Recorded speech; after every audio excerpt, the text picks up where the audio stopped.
Интернет блогерлер үчүн гана киреше булагын айланбастан фейктер менен троллдордун чарбасы деп аталган жаңы кесипти да жаратты. Мындай чарбалардын кызматкерлери бул жаатта бир долбоор үчүн айына $200 киреше товарын клопко анонимдүү айтып беришкен. Боттор адатта айрым саясатчылардын, партиялардын жана чиновниктердин имиджин сактап калуу үчүн жана интернетте күн тартибин өзгөртүү зарыл болгондо иш алып барышат.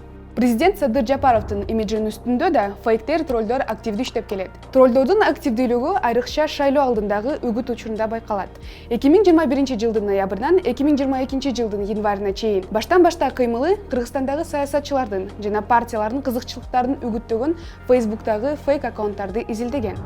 Жалпысынан 890 профилден турган база чогултулган. Анын 700-ü саясий партияларда, 190-ы бир мандаттуу округтан келген талапкерлерге иштеген. Фейктерге колдоо сурап кайрылган партиялардын рейтингинде биринчи орунду Ата журт Кыргызстан партиясы ээледи. Анализдин жүрүшүндө журналисттер бул чарбанын иштөө схемасын түзүшкөн. Троллдор посттордун автору катары чыгышат. Фейктер өз кезегинде постторду массалык түрдө топторго жөнөтүшөт жана аларды өз баракчаларында бөлүшүшөт. Бардык манипуляциялар бир эле учурда жүргүзүлөт. Шайлоочунун көңүлүн буруу үчүн бул интернет согушта аккаунттар гана эмес, таратылган маалыматтар да фейк болгон. Facebook'та белгилүү адамдардын атынан скриншоттор жарыяланып, ынандыруу үчүн жергиликтүү маалымат каражаттарынын логотиптери колдонулган. UFC чемпиону Валентина Шевченко депутаттыкка талапкер Адыхан Мадумаровду жоопкерчиликке тартууга чакырарын билдирди. Жогорку кеңештин депутаттыгына дагы бир талапкер журналист Али Токтокунов, бажы кызматынын төрагасынын экс орун басары Райымбек Матраимовду каралоо үчүн экс-президент Алмазбек Атамбаевден акча алганы айтылууда. Бул айтылгандардын баары чындыкка дал келбейт.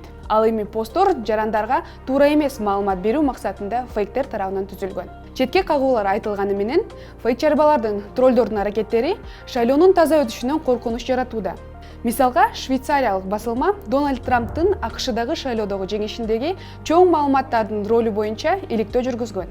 Фейктердин манипуляциясынан кантип коргоно алабыз?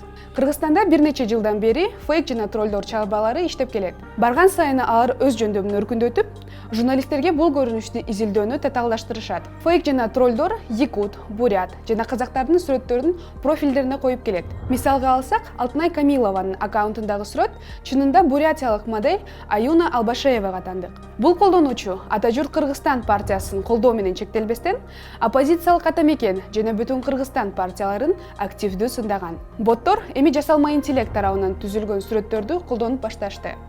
Фейкти кантип тааныса болот? Муну түшүндүргөн видео материал баштан-башта каналында бар. Фейктер жана троллдорго даба барбы? 2021 жылдын августунда президент Садыр Жапаров такталбаган маалыматтарды коргоо жөнүндө мыйзамга кол койгон.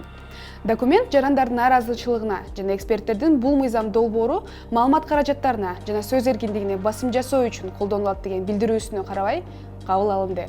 Президенттин сайтында Конституция ар бир адамдын ар намысын жана кадыр-баркын коргоо укугун кепилдейт деп айтылат. Ал эми кол коюлган мыйзам менен мамлекет акылга сыярлык укуктук базаны түзүү аркылуу бул укуктун ишке ашырылышын камсыздайт. Бирок троллдор жана фейктер чарбалары жоопко дагы эле тартыла элек. Коңшу өлкөлөрдө абал башкача.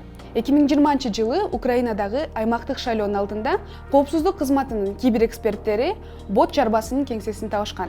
Уюштуруучулар бүтүндөй схема түзүп, Россиядан келген үгүт материалдарын социалдык тармактарга жайгаштырышкан. 8000 сим-карта алынган.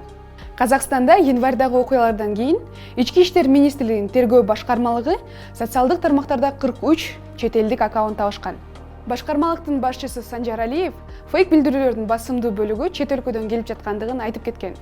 Атайлап жалган маалыматтарды тараткан бардык учурларда күнөөлүүлөрдү мыйзамда белгиленген жоопкерчиликке тартуу чаралары көрүлөт.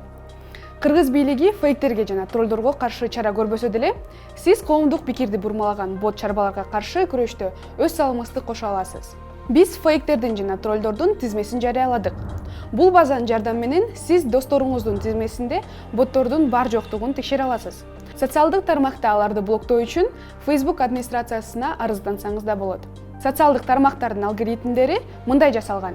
Сиздин лентаңызга чыккан пост сиз менен бирдей кызыкчылыктарга ээ болгон досторуңузга да көрсөтүлөт. Эгер сиз фейк маалыматка же шектүү аккаунт боюнча арыздансаңыз, анын андан ары жайылышын алдын аласыз.